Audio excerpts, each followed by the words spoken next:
nombre es Lidia Silvia Flores Miguel, de la licenciatura en Psicopedagogía del cuarto cuatrimestre Grupo A. Y hoy vengo a explicar la teoría psicoanalítica de Sigmund Freud.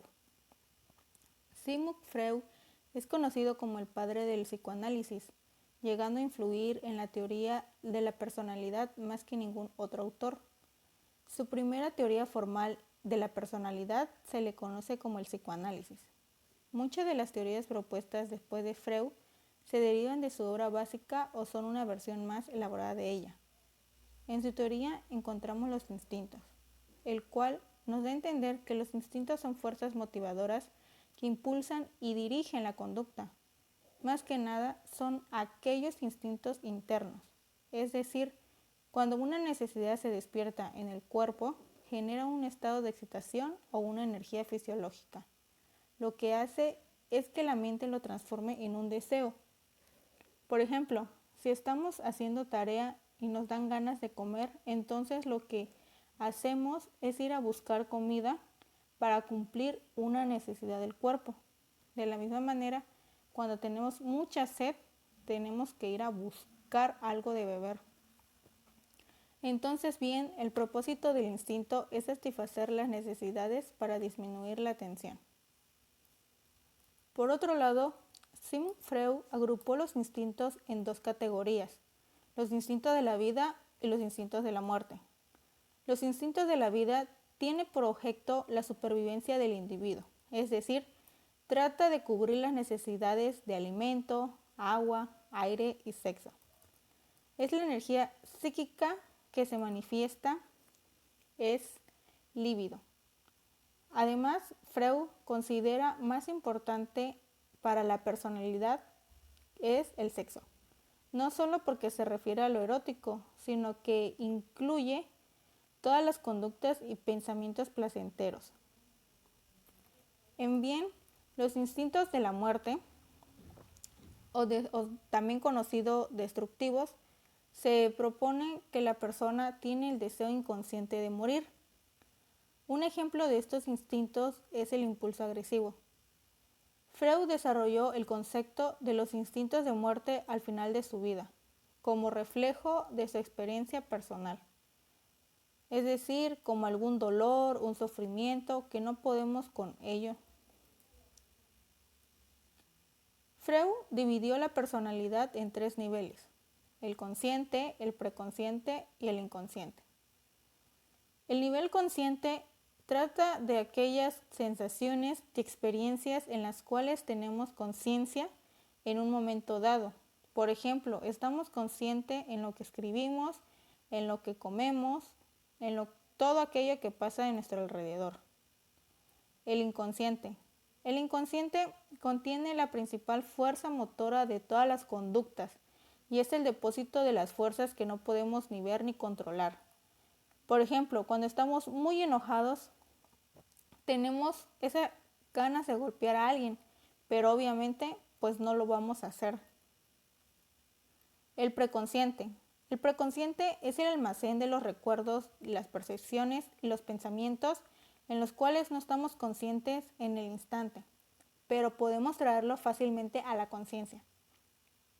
Ejemplo, cuando nos preguntan el nombre de nuestra mascota, cómo fue nuestro cumpleaños cuando teníamos 6 o 7 años, entre otras cosas. Dentro de la teoría psicoanalítica también encontramos la estructura de la personalidad, que es el ello o el id. El ello es el depósito de los instintos. El ello también opera para aumentar el placer y para evitar el dolor. El yo, conocido como el ego, es el responsable de controlar nuestros impulsos del ello. Dependiendo del lugar en lo que nos encontremos, lo vamos aplazando. También el yo se le conoce como el amo racional. El superyo también son las ideas del bien y el mal que nos inculcaron desde la infancia.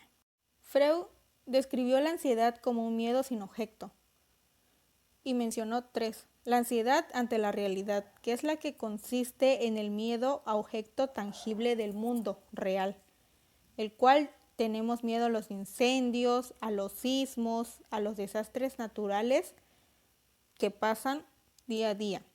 La ansiedad neurótica. Dice que tiene su origen desde la niñez.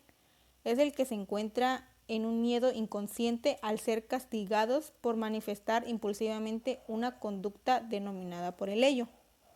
La ansiedad moral. La ansiedad moral dice que se deriva de un conflicto entre el ello y el superyo, es decir, cuando sentimos culpa o vergüenza.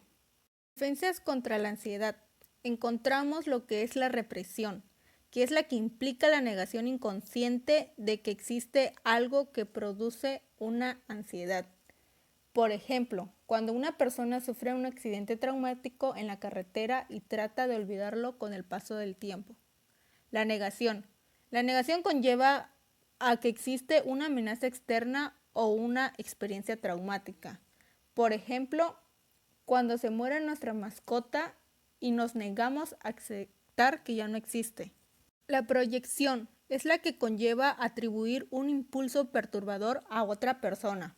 Por ejemplo, cuando quieres algo que tu mamá te compre, pero sabes que te va a regañar por andar pidiendo cosas. Entonces le dices a tu mamá que tu hermana es la que está pidiendo. La regresión. La regresión implica retroceder a un periodo anterior de la vida menos frustrante. Por ejemplo, cuando tienes un lapicero en la mano e inconscientemente te andas metiendo el lapicero en la boca en plena clase sin darte cuenta.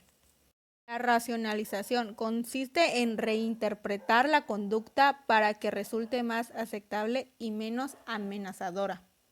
Por ejemplo, cuando en un equipo de la escuela se ponen de acuerdo para traer ciertos materiales y se te olvida porque andabas viendo una serie. Y al llegar a la escuela te preguntan dónde están tus materiales. Y para no causar problema le dices que buscaste, pero no encontraste nada. El desplazamiento implica transferir los impulsos de ellos procedentes de un objeto amenazador o inestable o otro sustituto que esté disponible. Por ejemplo, a un empleado el gerente lo regaña porque llegó tarde después de la comida, pero no puede enojarse, entonces al salir del trabajo puede que salga con sus amigos. La sublimación consiste en modificar o desplazar los impulsos de ellos dirigidos a la energía instintiva hacia las conductas socialmente aceptadas. Uno de ellos es cuando una persona está triste, lo que hace es escribir cartas o relatos. Dentro de la teoría también encontramos las etapas psicosexuales del desarrollo de la personalidad. Entre ellos está la etapa oral. Empieza desde el nacimiento hasta un año. Los centros de placer del bebé se dan alrededor de la boca, como es el succionar, morder y deglutir. La etapa anal se da en el primer año de vida del infante a los 3 años.